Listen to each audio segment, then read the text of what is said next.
Hello. Are you absolutely chock-a-block full of meetings? Some of us are completely overwhelmed by meetings, so in this short video we'll look at some tactics. Firstly, for making the most of the meetings you have to go to, and secondly, for avoiding the pointless and badly organised ones that take up so much of your time. Just think about the meetings you've been to recently. Did you wonder why you were there? Because nothing was really agreed or decided, the purpose or outcomes weren't clear, the usual suspects waffled on, interrupted each other, and the rest said nothing, not a word. So you need another meeting now where it's pretty likely the same thing will happen again and again.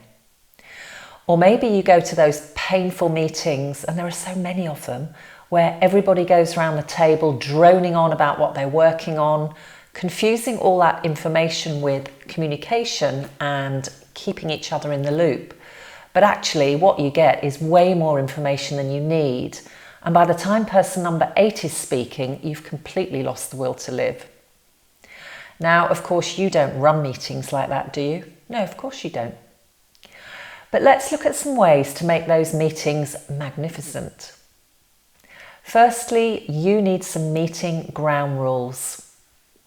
I've got 3 rules of thumb for meetings, and the first and most important one is this.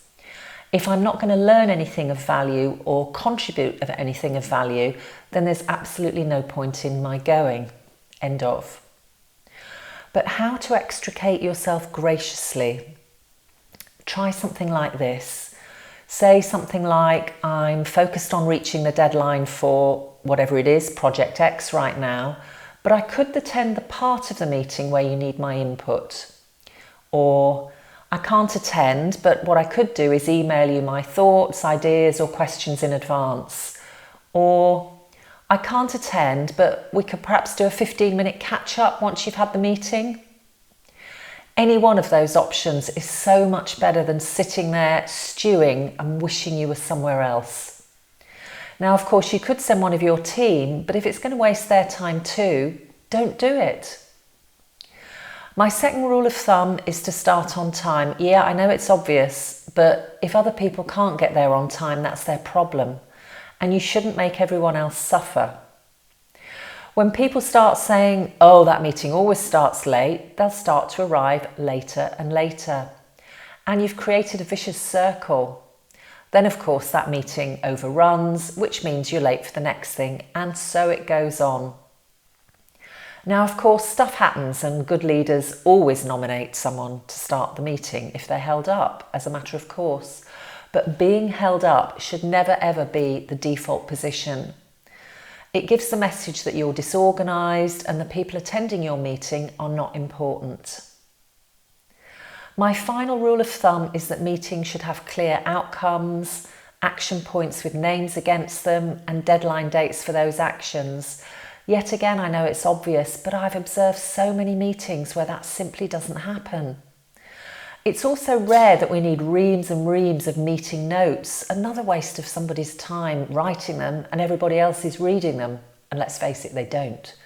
Simple bullet points are enough in most cases. Now, what about that other thing that happens in meetings? People who are texting or sending their emails during those meetings. If they're doing that, then quite honestly, they're multitasking and they're not concentrating on the meeting. So you need to decide what your rule of thumb needs to be. Finally, I'd like to share a couple of really good meeting tips that 2 of my coaching clients have shared with me. One schedules in half an hour at the start of her meetings for everybody to do the necessary reading if they haven't already done so. And it's a great recap if they have. It means that everybody does it and there's none of that, oh, I didn't have time to read the papers, time-wasting excuses. Another gets his team to do a lot of the discussion or debate in pairs or threes as part of the meeting. Each pair or 3 then shares their key questions in turn. This saves endless repetition and circular discussions.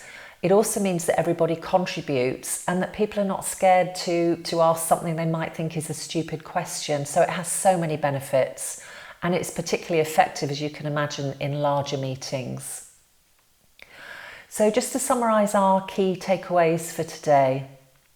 If you don't learn anything or give anything of value, then find an elegant way to stop going to the meeting. Use one of the 3 phrases I suggested or something similar. Have meeting ground rules that work in your world and stick to them.